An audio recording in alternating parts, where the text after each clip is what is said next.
इस प्रकरण में सत्य को समझ रहे हैं। सत्य क्या है, आपह तत्व क्या है जो उससे पहले सृजित हुए। कल मैंने कहा था कि हम आपह तत्व पर पुनः चर्चा करेंगे और आपह जो आगे थे, आपह तत्वों ने सत्य का सृजन किया, ये कथन कल हमने यहाँ पर चर्चा की थी। आपने किन्हीं किन्हीं ने इस संदर्भ में कुछ कुछ देखा है। यदि इस विषय में आपकी कुछ स्पष्टता बन सकी तो उसको आप रख लें। किन्हीं भी साथी की कोई स्पष्टता इसमें बनी है तो रख सकते हैं। मैम स्पष्टता तो नहीं बनी, पर जैसे अम्भोवाद में मधुसूदन ओझा जी का जो ग्रंथ है उसमें ये कहा गया है कि पूरी की पूरी जो सृष्टि है, जहां तक हमारी दृष्टि और बुद्धि जाती है, वो तीन प्रकार से हम विभक्त कर सकते हैं। एक उसका तनु रूप है, एक द्रव रूप है, एक घन रूप है। और ये परस्पर आपस में परिवर्तन होता दिखा जाता है और वास्तव में ये एक की ही तीन अवस्थाएं हैं। और इन तीनों में जो घन है और तनु है, उसके मध्य में जो है द्रव है। और द्रव को प्राप्त किए बिना जो है ना तो घन होता है ना उसका तनु में परिवर्तन हो सकता। तो यहाँ पर उन्होंने कहा जो ये स्थूल रूप है, यानी कि जो घन रूप है, और सूक्ष्म जो तनु रूप है, ये सब कुछ द्रव से उत्पन्न हुआ है। तो यहाँ पे उन्होंने अप शब्द के लिए कहा है आपनुवंती इति आपह। इस व्युत्पत्ति से व्याप्ति अर्थ को दृष्टि में रख करके द्रव को जो है अप कहते हैं, क्योंकि तनुभाव से यह जो द्रव है वो व्याप्ति करता है, इसलिए उसको अप कहते हैं। और इस द्रव को जो है वारी भी कहते हैं, वृणुते तद इति वारी।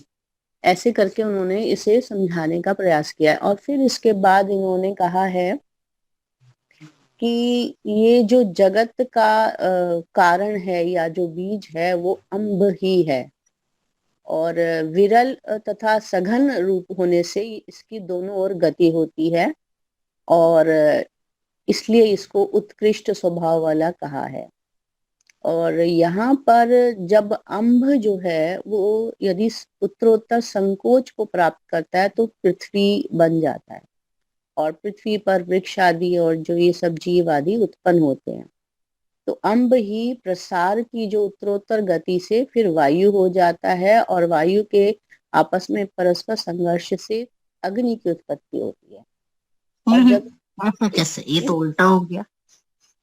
मैम ये तो मुझे भी लगा था कि जो हम पंच महाभूतों की स्थिति को देख रहे हैं वो इन्होंने इस तरीके से बदल दिया, परंतु यहाँ पे उन्होंने ये कहा, जो ये बात कही है ना कि जो द्रव है जिसको हम अप कह रहे हैं, ये एक स्थिति है जहां से ये तनुत्व को जब प्राप्त होता है और क्या कहते हैं ये घनत्व को प्राप्त होता है। जब घनत्व को प्राप्त होता है तो ये पृथ्वी बन जाता है, और वैसे वो वायु और फिर अग्नि का है। ऐसा करके उन्होंने कुछ बातें रखी हैं। तो मुझे भी जो आपने बात सोची थी वही मुझे लगी कि ये क्रम क्रम बदल गया। हम आकाश से पृथ्वी जल तेज वायु ऐसे मानते हैं ना, इसका इन्होंने आकाश का तो कहीं पर भी जिक्र नहीं किया। तो 8-10 पेजेस ही इसको मैं पढ़ पाई थी, पर मुझे इसमें उतनी स्पष्टता नहीं बनी। हाँ, बस इतना लगा कि एक किसी भी जो हमें दिखाई देती है उसकी तीन अवस्थाएं हैं। एक उसका द्रव अवस्था है जो मानी गई है, और घनत्व और जो तनुत्व जो भाव बनते हैं उसी के, वो एक ही के हैं, परंतु वो अपने सृष्टि प्रक्रिया में जो है अपने इस हिसाब से जो मदद करते हैं कि एक भाव, द्रव भाव और द्रव और घनत्व भाव जिससे पृथ्वी बनती है। एक नई कल्पना की है अपने आप में।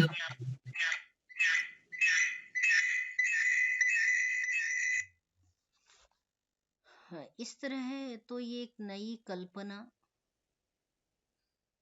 कह सकते हैं किया गया है और उनका अपना स्वतंत्र चिंतन है। ठीक है, वादे वादे जायते तत्वबोधः। परंतु इस प्रकार तनु द्रव और घनत्व का ये जो है, ठीक है, उनका चिंतन है, उससे कुछ यदि हम समझ सके तो अवश्य उसको ग्रहण कर लेना चाहिए। वस्तुतः ये जो बात कही थी आपने बीच में, वो जिसमें मैंने आपत्ति कर दी कि वायु से अग्नि की उत्पत्ति, ये उल्टी प्रक्रिया हो गई। अभी हम उपनिषद में पहले पढ़ आए हैं कि सूर्य और पृथ्वी की जो अग्नि है उसकी जो ऊष्मा से वायु की उत्पत्ति हुई है, माने आकाश के सृजन के अनंतर वायु की सिद्धि है, वायु की रचना है, या पंच महाभूत सभी हो रहे हैं पंच तन्मात्र के बाद। तो उसमें वो तस्माद् वा एतस्माद् जो कहा था, आत्मनः आकाशः आकाशात् वायु वायु वायोरापः अद्भ्यः पृथ्वी इत्यादि जो है, तो पूर्व पर तो वो प्रकरण को देखना पड़ेगा। मुझे लगता है कि पंच महाभूतों का जो स्थूल रूप है वो बाद का है, और उससे पहले का कुछ जो पंच तन्मात्राएं हाँ हाँ, लेकर उसका मुझे लगता है वो कुछ अलग बताना चाह रहे होंगे, क्योंकि स्थूल रूप में बाद में दिखती है ना ये पंचीकरण वगैरह करके। उस समय जो इन्होंने अप अप अम्भ ये जो अलग किए हैं ना, और जो हमने इससे पहले मरीचि मर वो करके ऐसे भी कुछ किया था ना, तो अम्भ अप अम्भ मरीचि और ये है ना, तो वो भी कहीं ना कहीं वो अप का ही रूप है। जब वो ऊपर होता है यानी द्यूलोक में होता है तो वो शायद मरीचि, और यदि पृथ्वी लोक पर होता है तो मर, ऐसे करके कुछ इस तरह का भी हमने कहीं पढ़ी थी। मुझे थोड़ा थोड़ा याद आ रहा है, पर वो मुझे मिला नहीं था। तो चीजें जो है वो कोशिश करें तो ज्यादा नहीं तो जो ये हम शब्दशः कर रहे हैं उसमें थोड़ा सा वो बैठ जाएगा, प्रसंग जो कहते हैं ना, ठीक। तो कोशिश की है, पर मैम फिर भी मुझे भी संतुष्टि नहीं हुई थी कि ये हम जो ये आध्यात्मिक अर्थ ले रहे थे, यहाँ इन्होंने वो भौतिकता वाली अर्थ आगे। और कोई साथी?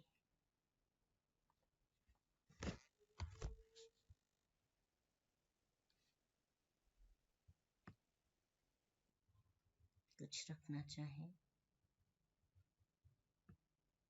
हेमा जी, आपने नहीं देखा था क्या? आप भी रखिए, आपने पिक भी नहीं डाली की। समय हम कम निकाल पाते, कोई बात नहीं, फिर भी यहाँ पर ये अम्भः की चर्चा तो मैंने कल भी की थी। अम्भः जो है वो आपः, ये आप्यते तत् अम्भः व्याप्नोति सर्वम इदम अम्भः, और वो व्याप्त धातु से ही करके वो व्याप्ति अर्थ में ही है, जो सब जगह व्याप रहा था वही आप है। अभी हमारे प्रभाकर जी ने भी डाला है, और यही बात हमने जब अश्वमेध की आरंभ को, जब बृहदारण्य के आरंभ को देखा था, जहां अश्वमेध की चर्चा की थी, तो वहां ये बात कही थी कि सृष्टि की जो प्रक्रिया है, सृष्टि जो चल रही है, उसमें भी अश्वमेध संपन्न हो रहा है, अश्वमेध है। और वहां मैंने आपह और अर्क की चर्चा की थी, जो मैंने पहले भी इंगित किया था कि आपह और अर्क एक ही वस्तु है, तो अम्भ और आप भी एक ही वस्तु है। ये जब बृहदारण्य का आरंभ हमने किया है, वहां पर पृष्ठ संख्या ये है 656 में, दूसरे ब्राह्मण में, प्रथम अध्याय के दूसरे ब्राह्मण का दूसरा ये जो वचन था, ये है ना आहर्वा जी आहर्वा पुरस्ताद अ, आहर्वा अहरवा से आगे ये प्रथम बृहदारण्य के प्रथम अध्याय का प्रथम ब्राह्मण हो गया, परंतु जी प्रथम अध्याय का दूसरा ब्राह्मण मृत्यु तथा सृष्टि का जहाँ वर्णन आरंभ किया था, जहाँ 4 प्रकार के ये अश्वमेध बताने के बाद की वाजी हय वाजी अश्व अरवा और अश्व ये 4 अवस्थाएं हैं। मनुष्यों की जहाँ कही थी देव गंधर्व मनुष्य असुर और मनुष्य, ये 4 प्रकार की अवस्थाएं हैं। उसके अनंतर ये चर्चा आरंभ हुई थी मृत्यु तथा सृष्टि की, जहाँ पर नैव इह किंचन अग्रे आसीत मृत्युना हाँ एव जी आवृतम आसीत। जब ये प्रकरण आरंभ किया तो यहाँ पर आपह सबसे पहले कहा था सह अर्चन अचरत तस्य अर्चत आपह अजायंत जी जी यही मैंने पढ़ा था ये जी अर्चते वै मेकम अभूत इति तदेव अर्कस्य अर्कत्वं कम हवा अस्मै भवति य एवं एतद् अर्कस्य अर्कत्वं वेद। ये मैंने बाद में पढ़ा महोदय, पहले मैंने ब्राह्मण दो का कंडिका 2 ये बताया आपोवार कस्तप तद्यपा शरासी हाँ हाँ हाँ ये डाला है ना कि वो जल जो था वो झाग बन के नवनीत ये था, हाँ हाँ फिर उसके बाद ये इकट्ठा हुआ, उसके बाद उसका जो इकट्ठा होके वो पृथ्वी बनी, कठोर हो गया, हाँ पृथ्वी बनी। इसके आगे ये फिर इससे पहले बाद में मैंने दूसरी बार ये देखा मृत्युवाची वाला, ये भी बता रहा है, ये भी देखा था मैंने, क्या आप बता रही हो। तो मतलब ये था ना कि क्या पहले उत्पन्न हुआ, यही प्रश्न था मुझे। जी जी जी तो इसमें बताया ईश्वर का ईश्वरत्व इसी में है, ये इसी वाले उसमें जो आप बता रहे हैं ना जी कि गति हुई और गति होने के पश्चात ये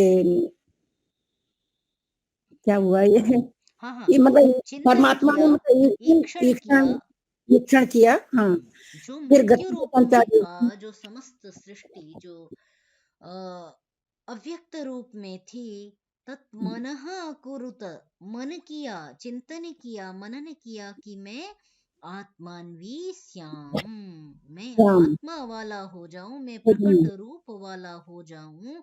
जब इस प्रकार का चिंतन किया, उस चिंतन के अनंतर जो सर्वप्रथम तत्वोत्पत्ति हो रही है, तस्य अर्चतः, उस प्रार्थना करते हुए से आपह अजायंत, सबसे पहले आपह तत्व उत्पन्न हुए। व्याख्याकार ने उसका अर्थ जल तन्मात्राएं की हैं, परंतु ये अर्थ यहाँ स्वीकार्य नहीं है।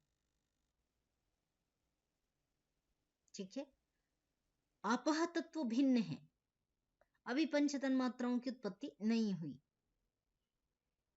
तो इस अर्थ को एक बार अलग रख करके फिर केवल मूल के साथ समझने का जब प्रयास करेंगे तो कुछ चीजें हमको हम इसको थोड़ा सा एक नए दृष्टिकोण से समझ पाएंगे कि वो आपह तत्व जो उत्पन्न हुए उनसे आपह ये कहा, फिर इसको भी स्पष्ट किया कि आपह ही अर्क है, तदेव अर्कस्य अर्कत्वम, वही अर्क का अर्कत्व है। कम वई प्रजापति ही, कम वई जो प्रजापति कहते हैं, उस कम हवई अस्मई भवति, यह एवं एतत् अर्कस्य अर्कत्वम वेद। कम से यह होता है, इसके लिए होता है, माने जलों के लिए होता है। क्या होता है? अर्कस्य अर्कत्वम, जल ही अर्क है, आपो वा अर्कः, ये जो परिभाषा दे दी, डेफिनेशन यहां जो दी गई, आपो वा अर्कः, तो अंभः आपः अर्कः, ये शब्द अभी एक साथ इनको रख लें, एक साथ लिख लें, रख लें, इन प्रकरण को भी अभी आप देख लें और फिर इस पर फिर चर्चा करेंगे। अभी ये मैं फिर यहीं पर छोड़ूंगी, जैसे जैसे इसका इसका अनुशीलन करने के अनंतर स्पष्टता बनेगी, फिर आपके साथ फिर चर्चा करेंगे इस विषय को। तो इसलिए अभी आपह तत्व जो हैं, जिसे अंभः किमासीत सलिलम गभीरम, इस पद से नासदीय सूक्त में कहा गया अंभः पद, वो अंभः पद, आपह पद, अर्कः पद, इनको अभी अपने चिंतन में रखते चलिए। धीमे धीमे हम वहां तक पहुंचेंगे जहां तक हम पहुंचने का निरंतर प्रयास कर रहे हैं, और निश्चय से पहुंचेंगे ना। मैम एक छोटी सी बात यहाँ पर जो लिखी है, लिखी है कि जब हम दही पिलोते हैं तो उसके ऊपर झाग आता है, उसे हम चर कहते हैं, और मतलब उस पर वो जो मतलब उसका थोड़ा सा वो वैसा वाला रूप बन जाता है, और पर बाद में वो मक्खन बन जाता है, तो और भी कड़ा हो जाता है। तो पहले जो है वो वायु, और फिर आपका ये पृथ्वी, और देखा जाए तो पृथ्वी के नीचे सारा तरल ही तो है मैम। और ये जो इन्होंने कहा कि जब हम उस को घी को जो है, जो मक्खन निकला है, इसको यदि हम तपाते हैं तो उसमें से तेज का रस निकलता है, जिसको हम अग्नि कहते हैं। ऐसा कुछ इसमें थोड़ा लिखा हुआ दिख रहा है मुझे, तो कहीं ना कहीं इस पर फिर विचार कर लेते हैं, इसी वाले को जो आपने अभी निकलवाया था ये क्षेत्रफल पे। तो यहाँ पर थोड़ा सा यदि एक क्रिया देखते हैं ना, मक्खन मिलाने की, या दही क्या बोलते हैं वो जो मिलाने वाली स्थिति, वहां पर अग्नि उत्पन्न हो रही है ना मैम। हाँ, शान्तस्य तप्तस्य तेजः रसः निरवर्तत अग्निः स त्रेधा आत्मानं व्यकुरुत आदित्यं तृतीयं वायुं तृतीयं स एषः प्राणः त्रेधा विहितः। ऊपर का पढ़ लीजिए, बार बार पढ़िए हिंदी को, परंतु हिंदी का जो भाव है, जब तक मूल में न निकले, मूल में वो बात बाहर न निकल करके आए, तब तक बार बार चिंतन करना होगा। बिल्कुल पढ़िए हिंदी को, हिंदी से उसको समझने का प्रयास कीजिए, परंतु हिंदी का प्रामाण्य नहीं है। प्रामाण्य किसका रखना है? जो मूल वचन है, ऋषि वचन है, ऋषि वाक्य है, आप्त शब्द है, उसके साथ फिर उस हिंदी की संगति यदि पूर्णतया बनती है तो लगाएंगे। हिंदी की संगति में कुछ आगे पीछे होगा तो मूल का प्रामाण्य रखेंगे। ठीक है। जैसे पानी होता है ना, उसमें यदि वायु का संपर्क होता है तो वो बुलबुले बन जाते हैं ना मैम। ठीक है ना, बुलबुले बन जाते हैं वायु का हाँ। संपर्क होने पर। अच्छा ठीक है, हाँ बनते हैं। और यदि उसे ताप मिलता है तो नहीं, कुछ भाव बना तो था, स्पष्ट नहीं हुआ मुझे कि ये कुछ जो ये पुष्कर पर्ण ऐसे करके कोई शब्दों का प्रयोग कहीं पर हुआ था, जहां पर ये पृथ्वी बन रही है। तो पहले वो बुलबुलों के रूप में इकट्ठी होती चली गई, फिर वो कुछ इस तरीके की वनस्पति हुई, और फिर वो, हाँ, ये भी इसी बृहदारण्यक में प्रकरण आया है, इसीलिए मैंने कहा एक बार पलटिए, जहां जहां आपको मिल रहा है ये प्रकरण, उन सबको एक जगह पहले संग्रहित कीजिए। चिंतन तभी आप जोड़ पाएंगे जब शास्त्र में पूर्व पर कहां कहां ये प्रकरण किस प्रकार आया, उसकी फोटो खींचिए, ग्रुप में भेजिए, सभी अनुशीलन करें और अनंतर फिर हम उस पर चर्चा करें। इसलिए अभी मैं फिर यही छोड़ूंगी, इसीलिए मैंने कहा अभी पूर्णता पर इसकी पूर्णता की प्राप्ति नहीं हुई है, फिर चर्चा करेंगे, ये विषय समाप्त नहीं है, है ना शशि जी? हाँ जी जी मैं सुन रही मैम। हाँ, ये चीज जो है स्पष्टता अभी वैसे भी नहीं बन रही है, पर हाँ इसके चिंतन और अनुशीलन आवश्यक है। ये जल का वर्णन महोदय इसमें छांदोग्य उपनिषद के छठे पाठक में भी आया है थोड़ा सा। बताएं। छांदोग्य का छठा हाँ जी, श्लोक। इसमें उन्होंने ये दिया है, तदेक्षित बहुश्याम प्रजायते तत्तेजो सृजत असृजत तत्तेजः छठे का वो बहुत। बता दें एक बार प्रसंग, जिससे कि सभी वहीं पहुंच जाएं। ये खंड कौन सा है? मैं दूसरा खंड है ये छठा प्रपाठक का। एक बार सभी अपना वहां तक पलट करके पहुंचने का प्रयास करें। ये हमारी पुस्तक अलग है ना थोड़ा सा, तो फिर कोई बात नहीं। छठे हाँ, प्रपाठक का दूसरा खंड, इसमें तीसरा वो है, वचन है।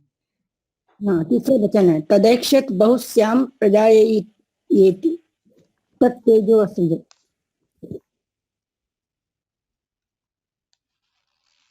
हाँ हाँ, बिल्कुल बिल्कुल। तत्तेजः असृजत हाँ जी, तत्तेजः इक्षत हाँ, ये भी बहुश्याम तो मैंने देखा था। प्रजायायति तत् अपः सृजत हाँ जी, तस्मात् यत्र क्वच शोचति स्वेदते वा पुरुषः तेजसः एव तत् ये अध्यापः जायन्ते। उदाहरण से जी, ये कल ये भी देखा था मैंने थोड़ा कल।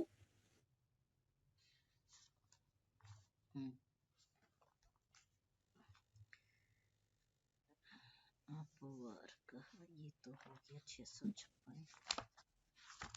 ठीक है, और ये पृष्ठ संख्या 537। ठीक है तेजस्विजत। हाँ जी। जी, कोई साथी कुछ बता रहे हैं क्या?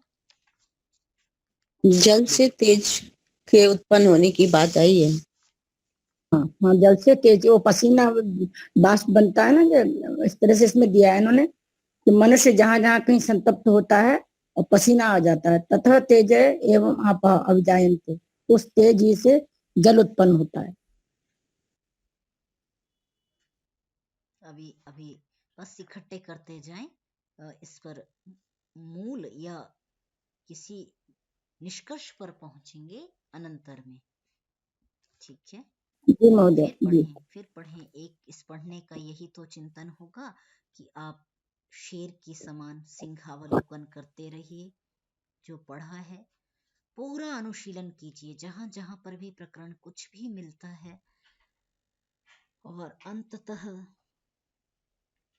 कुछ हम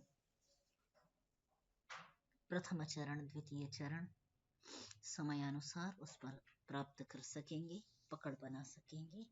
आइए आज के प्रकरण में हम, आज के विषय में हम प्रवेश करें।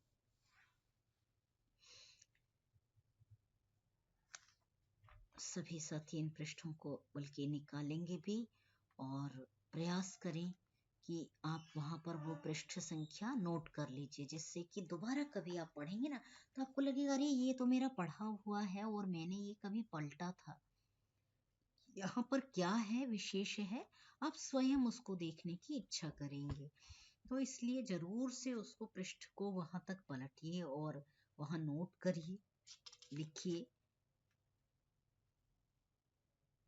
ज्ञान का लाभ अवश्य प्राप्त होगा।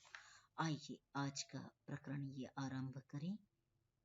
तद्यत् सत्यम असौ स आदित्यः। जो सत्तात्मक रूप में जब यह सत्य जब आया,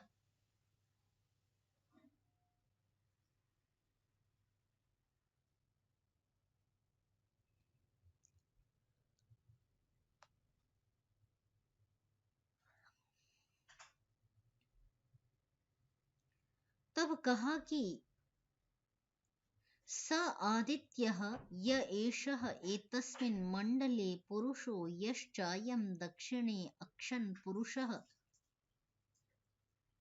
तौ एतावन् योनि अस्मिन् प्रतिष्ठितौ। कहा कि जो तद्यत् सत्यम, वो जो सत्य है, जिसका जिसका आपह के अनंतर सत्य का सृजन हुआ, जो सत्तात्मक रूप में आया, कुछ ठहराव के रूप में आया, जो कुछ रूपवान होकर के आया, जो वस्तु थी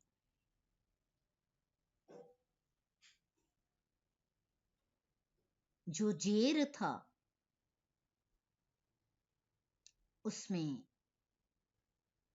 जो सत्य है, कहा असौ स आदित्यः, यह वही आदित्य है। यह एषः, जो इस एतस्मिन् मंडले, इस मंडल में विद्यमान दिखाई देता है, हमको दर्शित दिखाई देता है। इस मंडल में, इस समस्त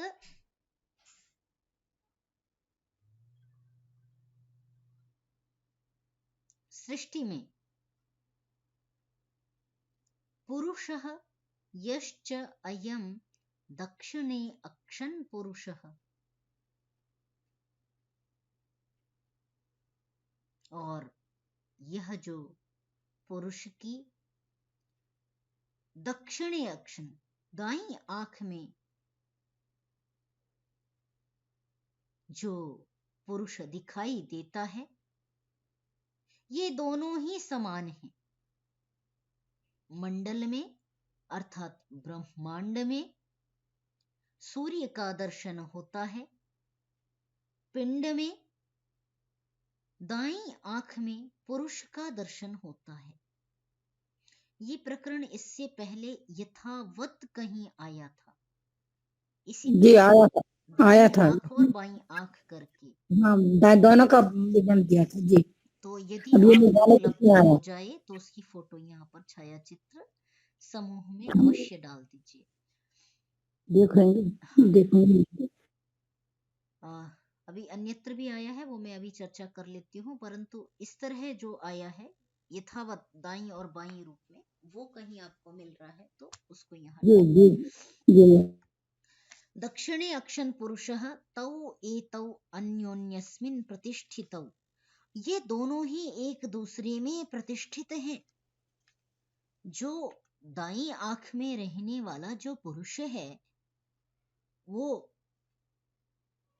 उस मंडल में रहने वाले आदित्य से ज्योति को ग्रहण करता है, तेजः तत्व को ग्रहण करता है, किरणों को, रश्मियों को ग्रहण करता है, और रश्मियां जो हैं वे दाईं आंख में रहने वाले पुरुष से ज्योति को ग्रहण करती हैं।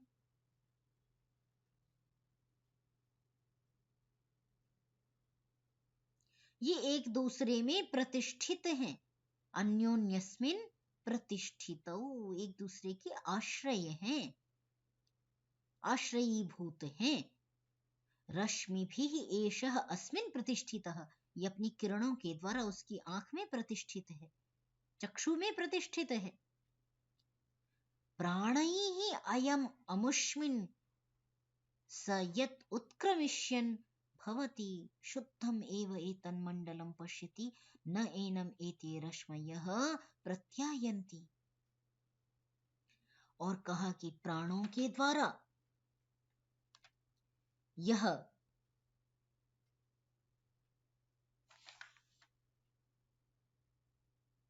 इसमें यह प्राणों के द्वारा सह, जब यह उत्क्रमण करता है, उत्क्रमिष्यन्ति, उत्क्रमण करेगा, तो क्या है, प्राणों के द्वारा यह कहां जाकर के बैठ जाएगा? आदित्य में पहुंच जाएगा। शुद्धम एव एतन मंडलम पश्यति, यह शुद्ध रूप में सूर्य को ही, मंडल को ही देखता है। ब्रह्मांड में होने वाला जो यह आदित्य है, एतस्मिन् मंडले य एषः आदित्यः। तो यहाँ पर मंडल शब्द जो व्याख्याकार है वो सूर्य अर्थ में कर रहे हैं। जैसे मैंने पहले ब्रह्मांड शब्द का प्रयोग किया, तो मंडल सूर्य के लिए भी कहा जा सकता है। यहाँ केवल इस बात की ओर इशारा कर रही हूं, केवल अपने ध्यान में डाल के रख लें, सूर्य और आदित्य, ये दो, सूर्य में रहने वाला आदित्य, इस बात की ओर थोड़ा सा इंगित करना चाह रही थी, इसलिए मैंने इस पे थोड़ा बल दिया कि मंडले या आदित्य, ठीक है। सह यदा उत्क्रमिष्यन् भविष्यति, जब वह यहाँ से निकलने वाला होता है, शुद्धम एव मंडलम पश्यति, शुद्ध रूप से वह जब यहाँ से निकल रहा होता है तो अपनी ज्योति को देख रहा होता है, मंडल को देख रहा होता है। अर्थात जो सूर्य है, सभी तत्व अपने अपने तत्वों में मिलने के लिए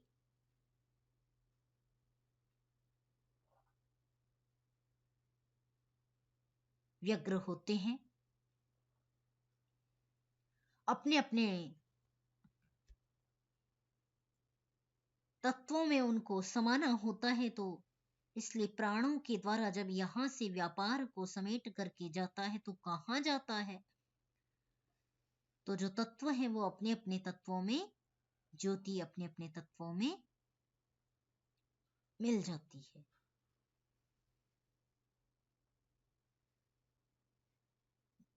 न एनम एते रश्मयः प्रत्यायन्ति, फिर जब वो अपने अपने तत्वों में प्रविष्ट हो जाते हैं तो वो पुनः वो रश्मियां फिर लौट करके नहीं आती हैं।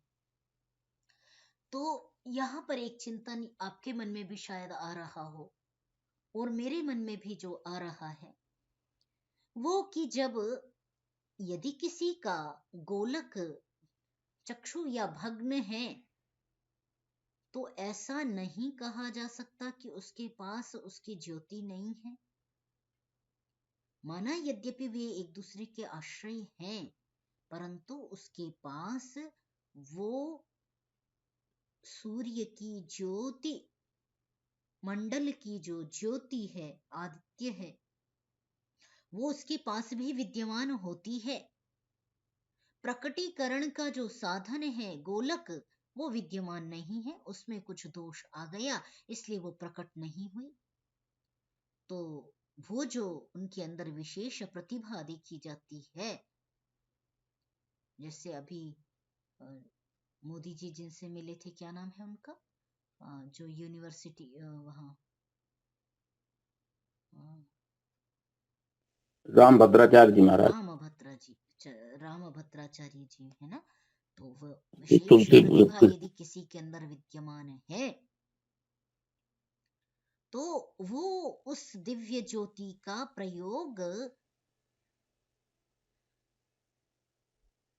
उस प्रकार कर पाता है। अन्यथा हम तो बाहर विषयों में उसको क्या करते हैं, प्रवाहित कर देते हैं, युक्त कर करके नष्ट कर देते हैं। तो यहाँ एक चिंतन जो मन में आ रहा है वो ये कि मतलब वहां वो जो शक्ति है, वो जो सूर्य का तेज है, वो भी उनके अंदर विद्यमान है, वो प्रकट नहीं हो पाता।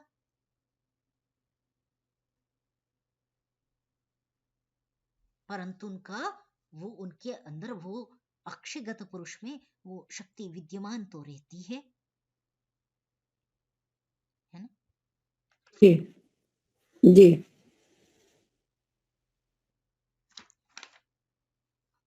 इसका जो प्रसंग आप देखें कि आदित्य और अक्षय में वो पुरुष कैसे है, तो पहले तो पृष्ठ संख्या 781 देख लें। जिनका समान है वो पृष्ठ संख्या से निकाल लें, जिनका समान नहीं है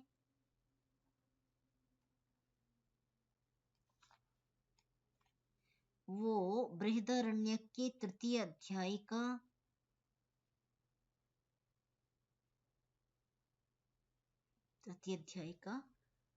चौथा, ये क्या है, एक तृतीय अध्याय के पहले ब्राह्मण का चौथा वचन निकाल लें।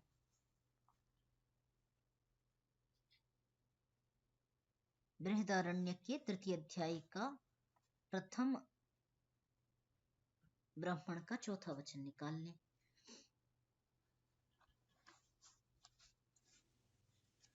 यहाँ पर जी जी यही हाँ ब्राह्मण खंड का 4। हाँ जी हो आज। हाँ बिल्कुल बिल्कुल। जब प्रश्न हुआ कि संसार में सब जगह दिन रात व्याप रहे हैं, सब जगह छाए हुए, तब किस प्रकार यजमान दिन रात के बंधन से छुटकारा पाकर अमर हो सकता है। माने ये जो दिन रात जब तक सृष्टि रहती है तब तक तो अहोरात्र का ये क्रम अनवरत रूप से चलता रहता है। तो यजमान इस अहोरात्र के बंधन से कैसे छूट सकता है, ये प्रश्न था। यहां पर उत्तर दिया है याज्ञवल्क्य ने कि यदिदम सर्वम अहोरात्राभ्याम आप्तम, जो ये सब कुछ अहोरात्र से व्याप्त है, सर्वम अहोरात्राभ्याम अभिपन्नम, सब कुछ अहोरात्र से अभिपन्न है, युक्त है, केन यजमानः अहोरात्रयोः आप्तिम अतिमुच्यते इति। अब इसका उत्तर दे रहे हैं अध्वर्युणा ऋत्विजा चक्षुषा आदित्येन चक्षुर्वै यज्ञस्य अध्वर्युः।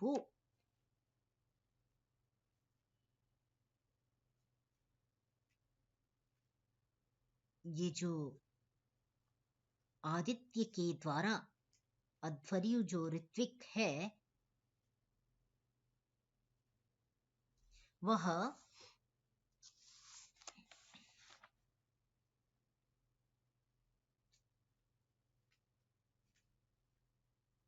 क्या करता है, अध्वर्य ऋत्विक चक्षुषा आदित्येन,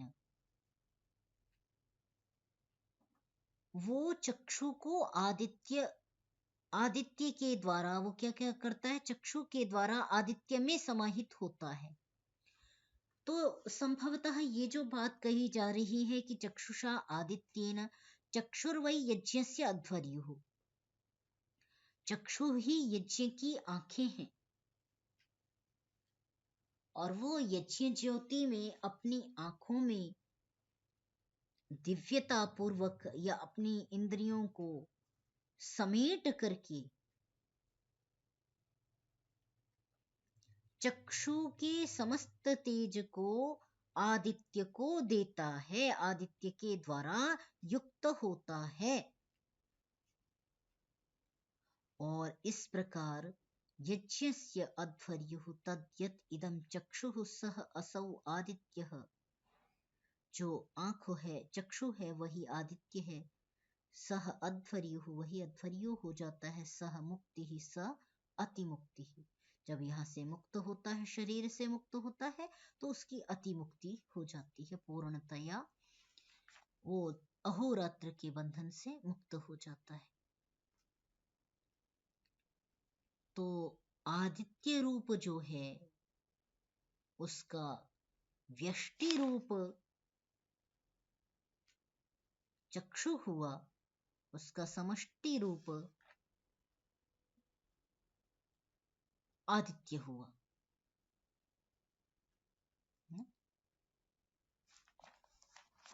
ये एक फिर से इसको पढ़ लें, इसको चिंतन करें कि व्यष्टि से समष्टि में मिल जाना, ब्रह्मांड के ब्रह्म के जो विशाल आकार दिखने वाला जो समस्त ब्रह्मांड में फैला हुआ जो परमात्मा है, उसके उस रूप में तन्मय हो जाना। तो यजमान किस प्रकार करेगा इस कार्य को, किस प्रकार करता है, ये चिंतन के द्वारा स्पष्ट किया जा सकता है। दूसरा पृष्ठ संख्या 672 में भी ये प्रसंग देखा जा रहा है। 672 जिनका सेम है वो निकाल लें, बाकियों को मैं पृष्ठ संख्या बता देती हूँ, वो विषय बता देती हूँ। 672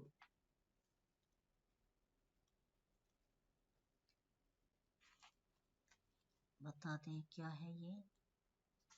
बृहदारण्यक का ही प्रथम अध्याय है और ये वचन कौन सा है,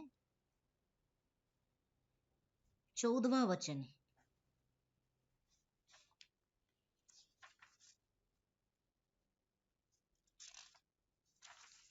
प्रथम अध्याय का तीसरे ब्राह्मण का 14वां वचन है।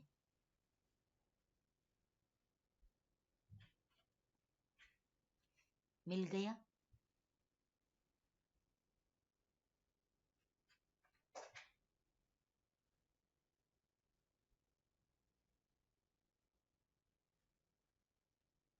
नहीं? हेमा जी मिला? क्या तीसरे ब्राह्मण का महोदय कौन सा खंड का? 14वां। अथ चक्षुर। अथ चक्षुः। मिल गए मुझे। मिल गया महोदय। मिल गया? जी मिल गया महोदय। सुषमा जी मिल गया? जी महोदय मिल गया। बहुत सुंदर। अथ चक्षुः अत्यवहत् तद् यदा मृत्युम् अत्यमुच्यत सह आदित्यः अभवत्। जब यहाँ से मृत्यु को छोड़ता है, अतिवहन करता है, पार करता है, तो नासिका के पश्चात चक्षु, माने क्रम बता रहे हैं, तो नासिका के पश्चात चक्षु से जब पार होता है तो कहा था कि वो जो उसके नेत्र हैं, यदा मृत्युम अत्यमुच्यत, जब मृत्यु को छोड़ दिया तो स आदित्यः अभवत्, वो आदित्य हो जाता है। तो चक्षु की जो शक्ति थी, नेत्र में रहने वाली, अक्षी में रहने वाली, अक्षी नामक गोलक में रहने वाली जो चक्षु थी, वो चक्षु शक्ति आदित्य हो जाती है। अर्थात सभी तत्व, पंच तत्व जो कहे जा रहे हैं वो अपने अपने तत्वों में मिल जाते हैं। ये बात जो हम कहते हैं, यहाँ पर आदित्य तत्व जो है, तेजः तत्व की बात नहीं की, पृथ्वी तत्व की बात नहीं की, जल तत्व की बात नहीं की, अपितु जो आदित्य तत्व तेजस जो आंख चक्षु में प्राप्त हुआ था, उसको कह रहे हैं कि वो आदित्य में पुनः चला जाता है। असो आदित्य परेण मृत्युम अतिक्रांतः तपति। अब वो आदित्य को पुनः प्राप्त हो जाता है। अब जो यहाँ विशेष प्रसंग हम कर रहे हैं, ये प्रसंग पहले भी आया था दाईं और बाईं आंख का। क्या आप में से किसी को मिल सका? किन्हीं को मिला क्या? कहाँ पर आया था?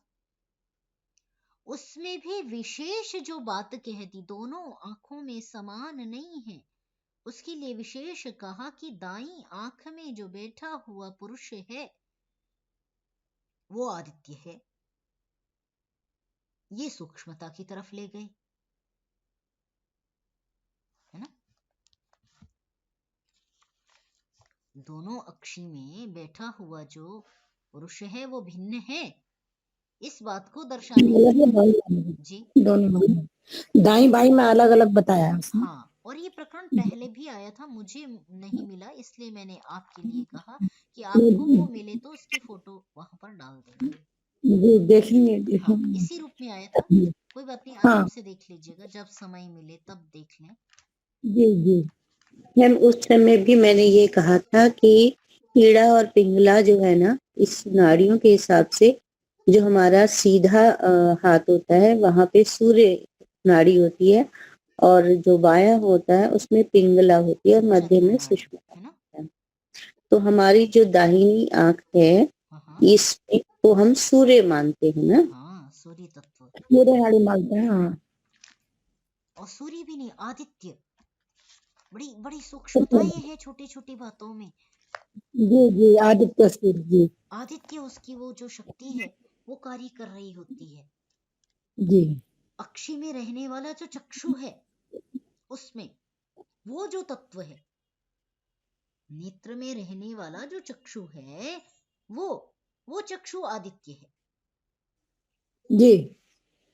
सामान्य भाषा में उसे गर्म और ठंडा कहते हैं ना मैम? ये आप बताएं। जी मैम, ऐसे कहते हैं ना, जो सामान्य भाषा होती है उसमें हाँ। वो सीधे हाथ वाले को गर्म, हाँ। और जो उल्टा हाथ वाला है उसको ठंडा स्वर कहते हैं। और ये बात सामान्य भाषा में नहीं कहते, ये बात चरक सुश्रुत की भाषा में भी कहते हैं, आयुर्वेद की भाषा में भी कहते हैं कि जब सूर्य स्वर चलता है तो इस प्रकार, माने आपको दिन में ये स्वर चल रहा होता है, रात्रि में ये स्वर चल रहा होता है, और कभी विपरीत परिस्थिति हो तो किस प्रकार शयन करे तो वो स्वर जो उसके अपोजिट है वो चलने लग जाता है। जैसे आपकी कभी नाक बंद हो जाए और उसी साइड से जब आप सो जाएंगे तो वो खुल जाएगी तुरंत ही, तो उस स्वर बदल जाता है। फिर जो स्वर हम चाहते हैं कि हमारा ये ही स्वर चले, दिन में ये, रात्रि में ये, तो आयुर्वेद में इसमें विस्तृत चर्चा इसमें उपलब्ध होती है, इसमें गंभीर चिंतन आयुर्वेद करता है। शशि जी। जी मैम। सूर्य नाड़ी चंद्र नाड़ी होती है ना, सूर्य नाड़ी चंद्र हाँ नाड़ी, जी, ऐसे हाँ करके जी। ये दोनों बताई गई।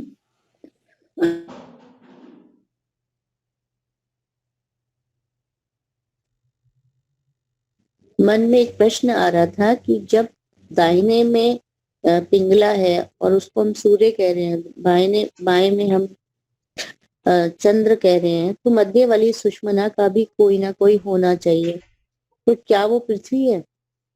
क्या वो पृथ्वी है मैम? सुषमना नाड़ी जो है वो क्या पृथ्वी को इंगित करता है? नहीं, ऐसे कैसे कहेंगे। कहीं पढ़ा था मैंने मैम, इसीलिए आपसे प्रश्न किया और अपनी जिज्ञासा रखी है। नहीं सुन नहीं पाई, आपकी बात नहीं सुन पाई मैम जैसे मध्य जो सुषमना नाड़ी है ना, इसको किससे हम इंगित करें या किससे बताएं? पृथ्वी तत्व से तो नहीं कर सकते अभी, क्योंकि सुषुम्ना ही ऊपर निकल रही है। जो ऊर्ध्वरेता ऋषि हैं वो, उनकी जो हिता नामक जिसे नाड़ी कहा था, सुषुम्ना जिसे शब्दांतर से हमने समझा था, वही उदान के साथ ऊर्ध्व गमन कर रही है। तो फिर पृथ्वी तत्व से फिर व्याख्यान उसका स्पष्टता से नहीं हो सकेगा। थोड़ा सा आप कहीं पढ़ा था ना मैम, इसीलिए मेरे मन में जिज्ञासा थी कि ये कैसे हुआ, तो यही जाना था।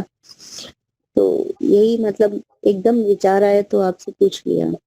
ये उपनिषद में भी हमने पहले पढ़ा है, इडा पिंगला वाला ना। जी पढ़ा है। हाँ।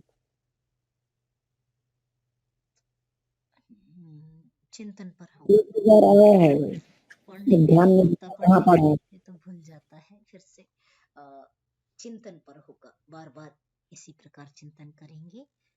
समय कितना हुआ? 1 मिनट थे। ओहो, समय तो बहुत अतिवाहित हो गया।